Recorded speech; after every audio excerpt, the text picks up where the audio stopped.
Welcome back to episode 6 of the Legal Vixen Podcast. I'm trial attorney Karen Kenny, and today's guest is my other cherished law clerk, Brittney.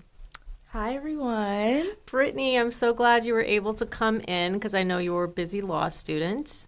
I'm happy to be here. Where do you currently go to law school? I'm at UC Irvine School of Law. I'm a 2L there, and I've been enjoying it thus far. Have you? Yeah, I have. It's been a challenge, but honestly, it's been the most rewarding challenge that I've ever faced, and I'm able to do it with a really good community at UCI, so I'm grateful for that. Perfect. And where are you from? I'm from Louisiana, born and raised, so Southern girl, Southern belle. I did undergrad in Atlanta. I moved to Texas for a little while, and so I'm in the West Coast. It's completely different, but I love the beaches here. Do you? I love the weather. There's no humidity like in the South, so I enjoy it a lot. That's perfect. So what was your undergraduate degree in? It was in political science. So in high school, I always thought that I would go to a performing arts school because I grew up dancing, and I love dancing. I enjoy it so much, still to this day.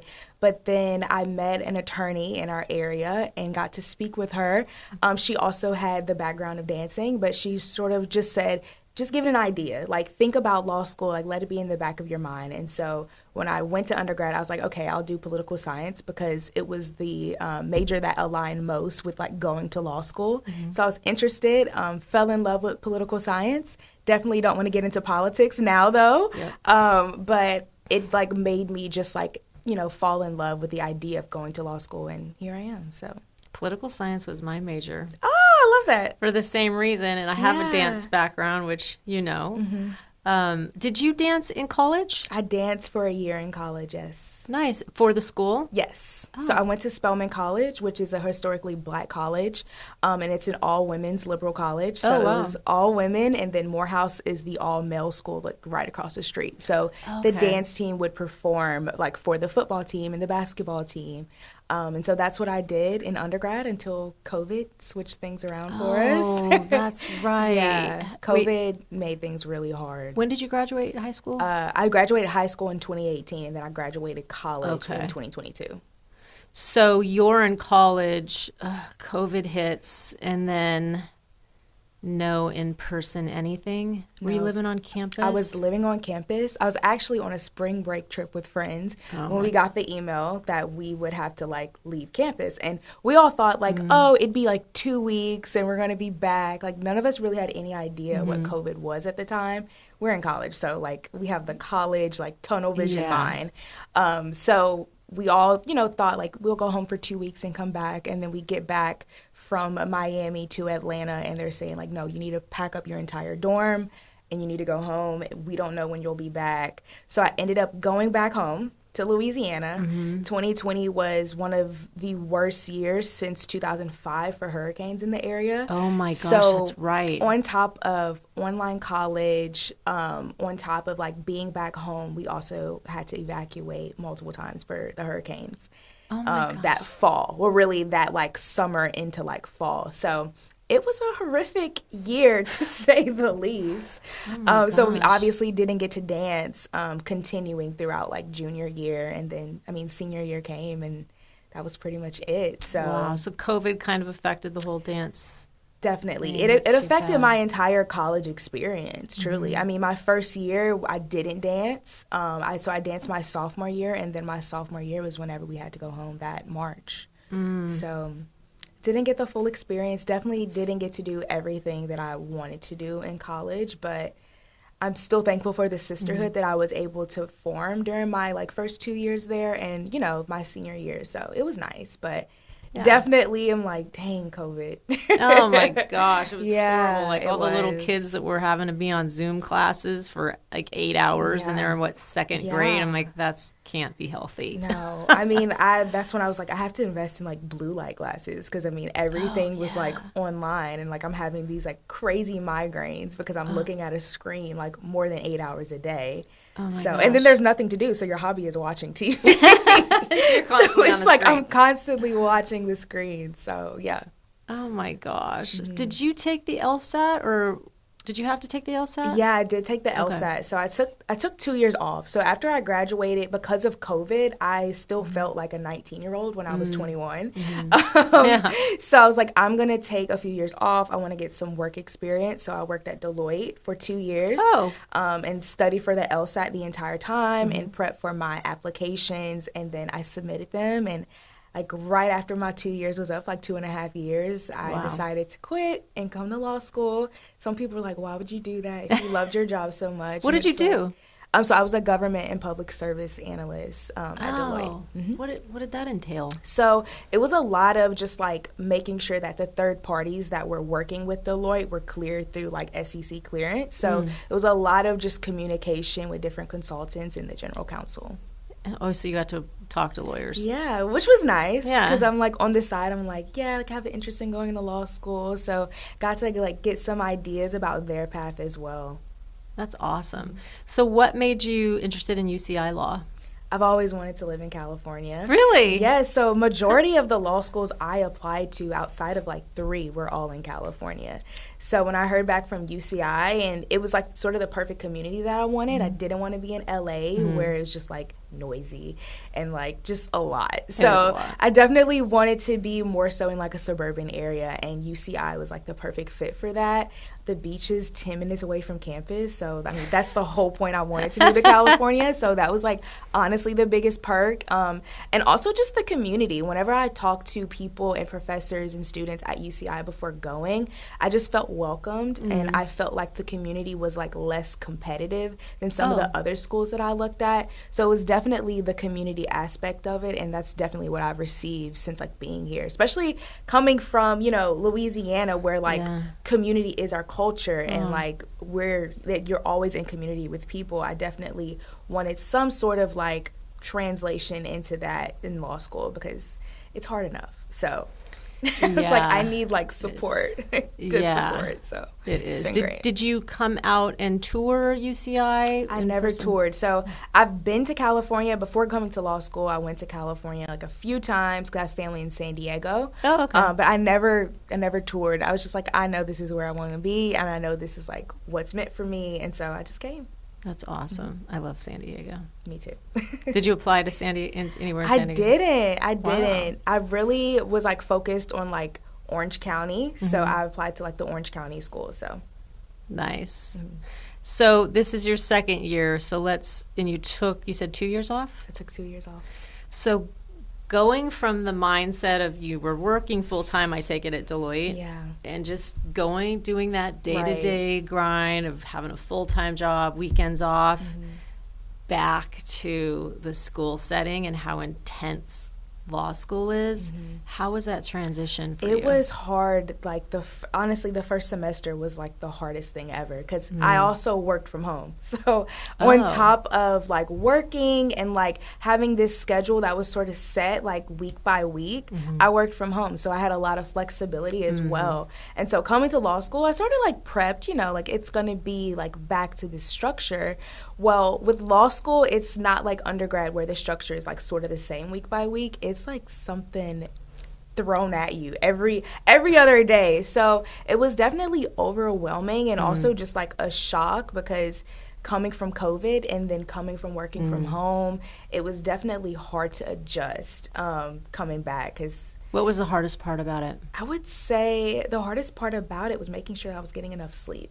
Oh. Yeah.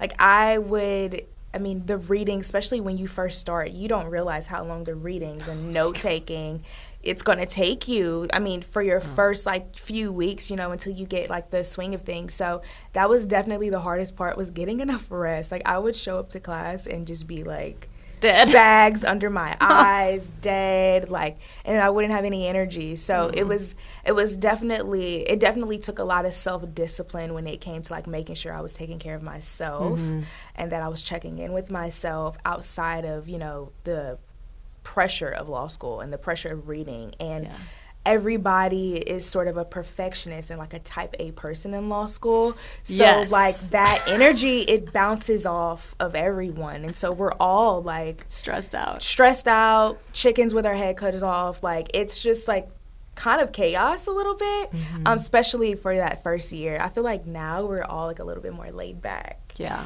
So it's been nice, especially being in 2O. I have a question because, I went to law school in the 90s before the internet. Which is good because people are like abusing ChatGPT right now. Oh, are they? Yes. I could see that. Like, I don't even know how they're going to deal with that. It's just part of society now, unfortunately.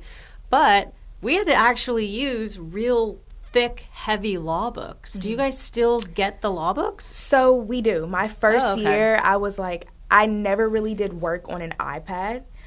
So I spent all the money buying the books. That's a lot of money. I spent the money buying the books. I think it helped me during my first year, especially because, again, like using an iPad, and I've never been like that type of person. I always like the real paper copy. So I did that my entire 1L year. And then, of course, 2L, I got that PDF version. And I've been using my iPad, and I love it. Those books are thick. Then they're heavy. Oh, my gosh. My back the entire 1L year was insane. Your backpack. And I'm like a smaller person, so like the backpack was just as big as me the entire year. I remember those days. Maybe that's why I have a bad back. Probably. I'm blaming law school. Because you had to hold it for all 3 years. Yeah, and walk around. Oh, gosh. Yeah, it's been nice to just have an iPad. It takes no weight, so it's been wonderful. So the last episode, I asked our other law clerk, Daniela, about her program because hers is all online. Do you UCI doesn't have any online version, do they? No versions. I think some ABA schools are starting to offer online programs. I'm not sure who. I haven't done the research on that. Do you prefer, since you did do online schooling, do you prefer to be in person as opposed to online? Most definitely. Yeah. Like the feeling of the community again, like was super important for me in law school, and having those type of connections in person. And I'm a social butterfly in a sense. I love to be around people, and like I love having conversations. I feel like that would be so hard to do online when people have their cameras off, or they're not super engaged, or they're distracted with so many other things in whatever environment or atmosphere they're in. So definitely in person, where I'm like, I'm focusing on this thing. I'm not distracted. And I'm with people who I can like lean to, I can lean to the person next to me like, hey, what's going on? And because I blank out. So that's also nice. But I definitely love the aspect of being in person. I was so ready for online classes to stop during COVID. Because it was so hard. I mean, like, you couldn't enjoy classes. And I loved classes. Like, that's the reason why I came back to law school also, is because I love school. I love learning. And I love the aspect of being around other students who are learning the same thing as me. And we're all, like, getting different revelations about what we're learning. So, like, that part of school is so great to me. And so being online and everybody has their cameras off and doing God knows what, it was really hard to, like, sort of enjoy the atmosphere of, like, a classroom. So, and when I was in school, they tell me if this still happens. You don't know who's getting called on. You have to show up. It's not like college where you really don't have to show up. The professor could care less if you're there. You have to be there. They usually take some type of role, and you don't know when you're going to get called on. And it's more of like, they call it the Socratic method, where somebody gets picked on, so to speak, by the professor, and then it's this back and forth with all the other different students. Do they still do that? They still do that, but some professors have sort of opted towards panels, I guess because of the anxiety students may have. And, sort of the imposter syndrome that we all feel when we come to law school, because I certainly didn't think I would ever experience imposter syndrome during orientation. Can you explain what that is? Yeah, so imposter syndrome is just whenever you feel less than. You feel you're comparing yourself to others, and it makes you feel less than, like you're not capable of living up to this expectation that you thought you would in your head. And so during orientation, we had like a quick session about imposter syndrome. And I literally said in my mind, this won't apply to me. Like, I'm good. And kid you not, like 3 weeks in, I'm like, whoa, like everybody's actually really smart. So like, you know, you started getting your head about things. And so definitely a lot of professors have opted to do panels, which sort of gives you time to prepare and know like, hey, this day I'm going to be called on. Some professors, some professors not so much. They like the traditional. Old school. Old school. And I mean, I love it. I do feel like at UCI, it isn't so, it's more of a conversation rather than like just a cold call where you just have to spit like all this information out. So it's definitely more of an in-class communication with the professor rather than feeling like anxious to know everything about the case. So how do the panels work? Like how many people? Yeah, so some professors do like, they'll pick like out of like an index cards and like you'll know that this week you may get picked on. Some professors will give you the exact date. Well, they'll like call on you just based off of a list that they choose like in alphabetical order. So. Oh, and then does the panel have to go to the front of the room or anything? Like I think of a panel, like a panel discussion. No, so we're so we're all like sitting. So like we all sit in assigned seats, like wherever we want to sit, and wherever we sit is like going to be our seat for the rest of the semester. And then the professor, based off of like our like again either where we sit or like last name alphabetically, they'll pick like certain panels based on the. You know, just based on like the group of people. So like sometimes like in my torts class, for example, we had 3 different panels. And so 3 different sets of students would like rotate of who would be possibly cold called on. Obviously, a professor can't get through the panel in one class. So that's true too. It'll just like sort of just flow. And everybody will speak probably like 4 to 5 times throughout the semester, which isn't bad. That's not that bad. And honestly, like, when you think about it, it's not as stressful as you would assume it to be, again, because it is more so conversation and the professors aren't asking you anything that you shouldn't have prepared for if you're reading. So it's not as stressful as like some pre-law students think, because that was honestly like the thing I was thinking about before law school. I'm like, oh my gosh, like getting called on in class and like you don't think like, oh, this is information that I'm going to read about before class. You think that you just magically have to know this information. But it's definitely not the case. I would say that that's honestly like the less stressful thing about law school. And also like some of the professors can be so fun and like it's not so serious, you know, it's not so serious. Like my constitutional law professor, like if she called on you, like, and you didn't know it, like she'd want to understand like where your mind is at. So like she would just have a conversation with you in the class and it'd be great. And we would have laughs about it. And so it wasn't this so intimidating thing of like, oh, you're being shamed because you don't know information or you're not understanding the information. So it's definitely the less stressful part about being at UCI. I don't know how it is at other schools. Yeah. But definitely at UCI, I would say it's not something that I would think about or like be so stressed about the day of class or anything like that. Got it. And it's interesting because with internet, social media, and then COVID, how COVID affected people. And I think the younger generation, and this is just things that I've seen through research, is how a lot of because you're Gen X, right? Gen Z. I'm sorry, Gen Z, Gen X. I'm Gen X. Jeez. Wow, you're not that old. How Gen Z, you know, their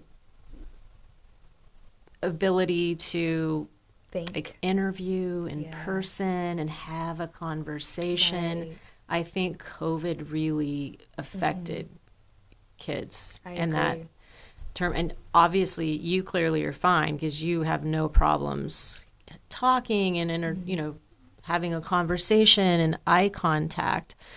But did you see that when you went back to school at UCI? Could you see and tell that there were certain individuals that were affected by that? For sure. Some of the smartest people I know at UCI had like their biggest fear was interviewing.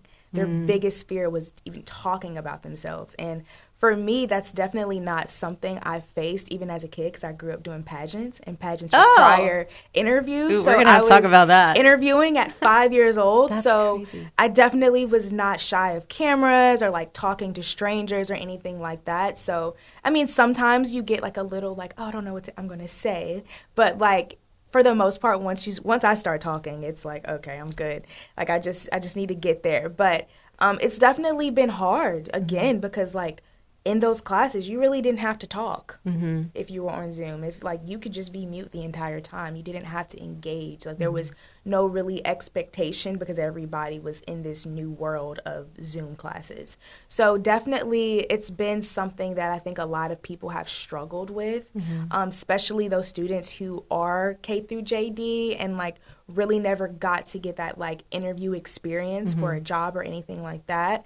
And networking, I would say like interviewing is hard, but even networking has been something that I see a lot of students have challenges with, like approaching strangers and introducing themselves and like telling them about like, this is who I am and this is the school I go to, this is what I'm interested in. A lot of students fear that. And I hate that because I feel like networking is like one of the best ways to like seek opportunities. Like job applications are great, but sometimes like meeting someone in person and like sort of sharing your story is going to get you the job more than the GPA will. So it's definitely something I think that schools should definitely pour more into outside of grades, because a lot of students like are socially awkward, especially law students. I'll say this, but like whenever I went to law school, I was like, wow, we're all kind of like a little weird. Like, why are we here doing this? And I was like, yeah, we're all kind of a little weird. But I do feel like a lot of students, you know, like it's like the thinking and like all the things of the education in law school, I think everybody has down. But the social aspect of the legal community, a lot of people are very fearful of. Even attorneys who have graduated are scared to like network with other attorneys. And I think that's something that should definitely be talked about more. So yeah, but like for me, I came from Louisiana to Orange County and alone. I don't have family here or anything in Orange County. So I put myself in sort of like uncomfortable spaces to make sure that I was like building my own community. So networking, I was like, it may be weird or hard, or like I don't know how to network with a group of people that I've never been around before, you know, different backgrounds and cultures and things like that. But I just like put myself in different spaces, and now people are like reaching out to me, or when I go to like OC like legal community events, like people remember my face and my name, and so sort of building that rapport has been great. But a lot of students have a fear of just putting themselves out there and like being uncomfortable to get to like where they want to go, because honestly, like networking has been the best thing because I have passions outside of law that I want to pursue as well. And so networking has allowed me to have conversations that aren't necessarily about law school, and it's been great. What are your other passions? I really want to start a nonprofit. Oh. Yeah, I really do. Sort of like a dance school for school-age children.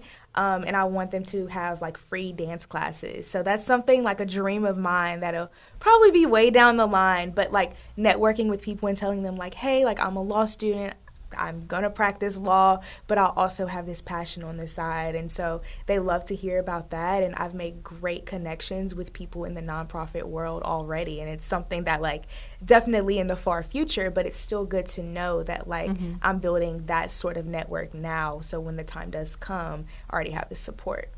Do you think you want to stay in California? I'm not sure. I'm a family person. I definitely love California. I want to stay for some time. I don't know if I would like buy a house here. Yeah, you know, it's ridiculously priced.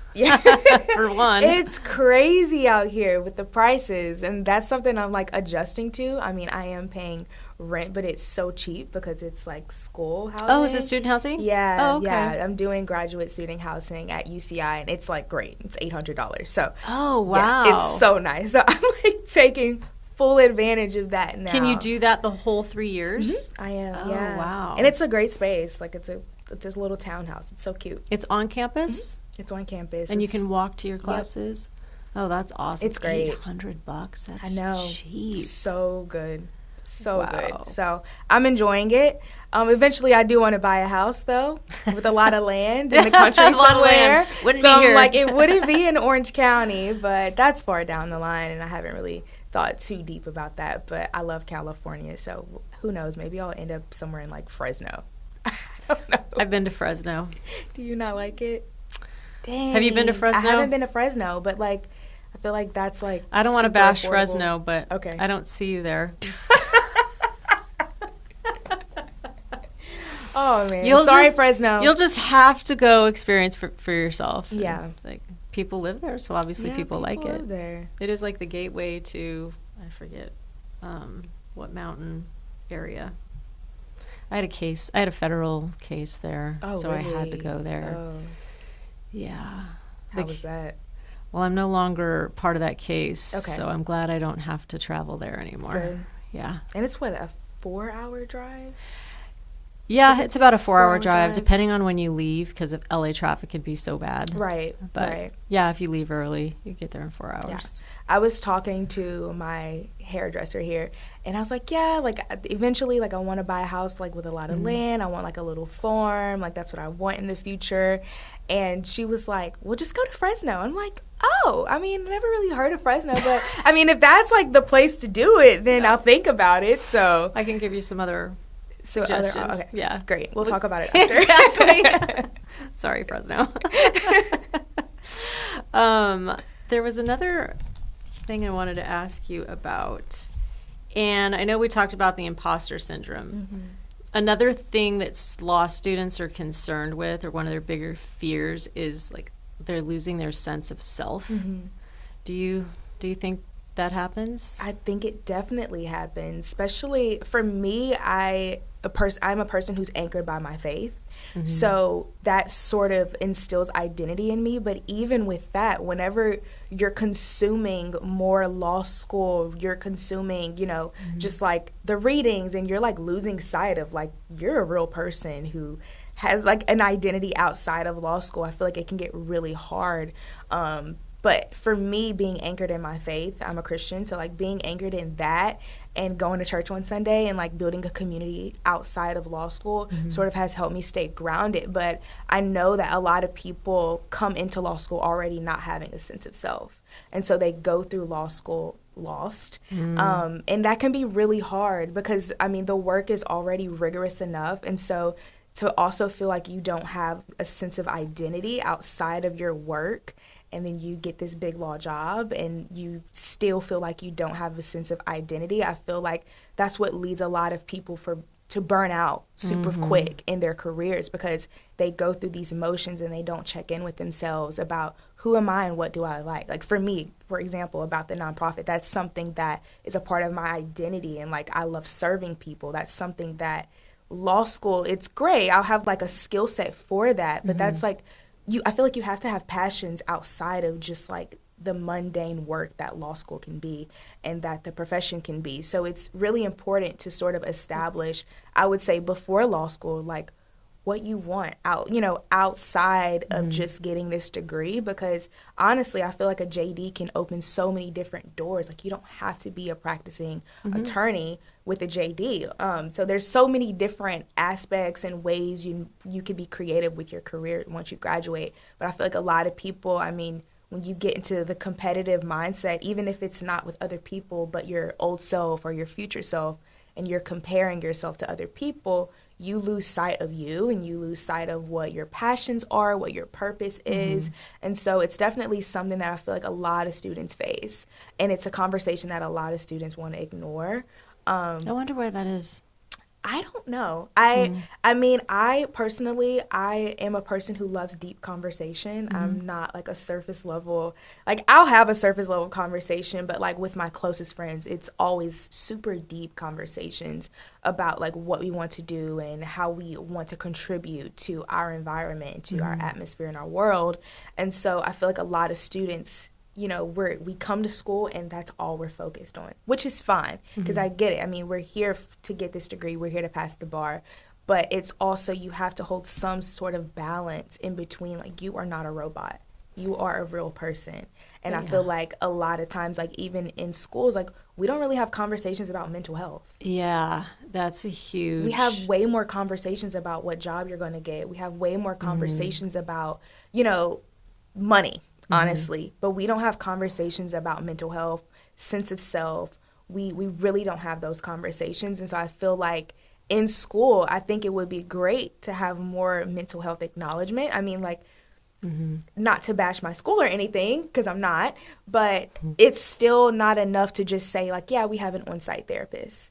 I feel like it needs to be just as much as you're hammering students about getting a job. Create the conversation. Make sure that they are okay mentally. Because, I mean, just in my first year, we've had people either drop out the first 2 weeks of school. They just gave up. Or, like, they didn't come back after the first semester.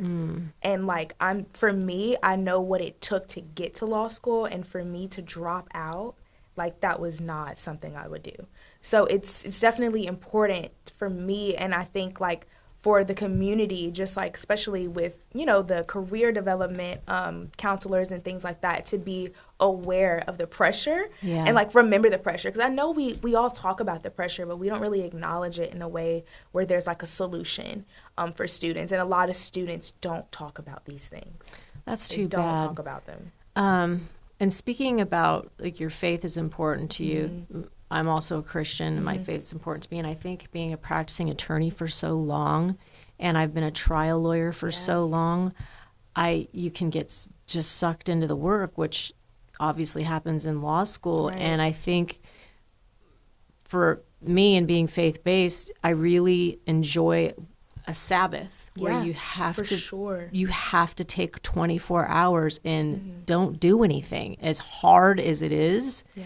Because after that 24-hour period, I'm sure you probably take the same break, and you just feel so rejuvenated. Right. It's so important. And that's something, like, I wanted to do throughout my first year, and it was, like, the hardest thing. It was the hardest thing. Going back to what I said in the beginning, I was trying to figure out how to get 8 hours of sleep. Yeah. So just imagine trying to carve out a day where I'm, like, not doing anything and just spending time with my creator. And so that was something that was really hard for me my first year. Now, I'm like, sometimes I just gotta say no. Yeah. And that's okay. And I think that's what a lot of students fear, is saying no, because we do feel like we're in the position where we need to say yes to everything, because we're not there yet. We're not barred yet. And so it's this pressure, like, you just need to do everything. And you don't need to say no, because if you say no, then they may not ask you again. And so I've definitely gotten to the practice of sometimes being like, I don't have the bandwidth. I don't have the capacity to do this. Like, it's great. Maybe you can call on someone else. Because on top of being a law student and working for you, which I love, I'm president of the Black Law Student Association. I'm director of membership for the Western Region Black Law Student Association. Wow. So, and I'm also the law student rep for the Orange County Women Lawyers. I'm an admissions ambassador. I'm a staff editor for the Law Review. So I'm, like, doing all these things. You have a lot going on. I have a lot going on. I love it, though. But, like, again, when it comes to, like, other people being like, hey, can you do this? I'm like, I already look at the calendar. I'm like, I don't have the bandwidth. And it's, like, being comfortable with saying no. So that you can spend some time with yourself. Just watch a movie, whatever it is, And a lot of people don't have that. And even on break, they're so drained where they can't even spend time with their family. They don't even want to be around people. Yeah. And so I think that it's really important, even if it's not every week, every 2 weeks, to just have a day. Yeah. Go out to the beach, go out to lunch, hang out with friends, whatever your Sabbath looks like, just don't do work. So. Yeah, that's so important. If you could give any advice to younger women that are looking to possibly go to law school and they're just in fear of even trying, maybe they don't think they're smart enough, or they're just, it's just too much. They mentally can't wrap their head around being in law school. What advice would you give? The advice I would give is that law school is honestly for everyone. There's no set background that you need to go to law school, and that's what the one thing I love is people can sort of create a new life becoming a law student, where their background and their past doesn't really dictate their future. In other careers, like medical school, you have to have this background of, like, your sciences. You have had already to take these certain classes. So with law school, it's like you can come from whatever environment that you came from and become a lawyer, and you really can create a whole new world. And so hanging on and clinging on to that fact, because it really is a fact, like I'm a first-generation college student, first-generation, obviously, law student, and so my past or my background or where I'm from doesn't necessarily dictate what my future and my present is now. And so clinging on to this idea and sort of like romanticizing the idea of being successful and hanging on to that and knowing that, like, just because we're women, just because, like, this was a, you know, predominantly male-dominated profession, but we're out here. We are out here and we are doing it. And so being confident in the fact that women have done it and women are still doing it should be motivation enough. And again, you don't even have to be the smartest in the room to go to law school. I wasn't. I'm not. And like, you just have to know how to work hard. You have to be disciplined. And time management is also really important. But yeah, I would say to work hard and to be disciplined are the two most important things. And you have to be eager to learn, and you have to know that you're eventually going to evolve. And so being open to change is something, you know, I think that you should know before going into law school. And something like, if you think like, oh, like maybe I would just try it out, like take a LSAT, like just a practice LSAT and see, like, is this the way you like to think? That was something for me. Like, the LSAT was hard, but I ended up enjoying it because I was like, oh, I like to. You did? I did. I hated that test. No, I ended up enjoying it because I was like, I like to think this way. Like, my brain had never thought that way. And so that was something where I was like, okay, I can really see myself doing this because I get to think a new way. And that's something that law school, you know, has given me, and it's been awesome. Do they have trial practice classes at UCI? They do, but it's like every other semester. I would love to teach one. You should. I just love trial. Well, you watched my closing argument I did. from a couple of weeks ago. Did. I completely agree with what you said. We just don't have enough female litigators. Yeah. Like, trial lawyers are predominantly men. And it's frustrating sometimes when you go into a courtroom, you have an old school male judge and you've got men on the other side, and you're just unfortunately treated differently. I graduated in the 90s, and it's getting better, but it's not yet there. And we need more. I agree. We need more females in the profession. We do, because I mean, even though it is getting better, a lot of people still have that mindset of what women are in the profession. And so they haven't, you know, come to, like, a lot of people don't like women in power, so they don't like to listen to women. So it's even that, like, some managing partners at firms, like, they're still not even respected, and they're the managing partner. So that it's like something to hang on to and remember that, like, we have gotten far, but there's still so much work to do. Yeah. And so if you're willing to take on the work, you know, do it. Yeah, absolutely. Yeah, do it. Thank you so much for coming in today. Thank you. This has been so much fun. Yeah, I'm so glad you're with us. And it's crazy office, but we have fun. I love it. I love it. All right, signing off. Thank you.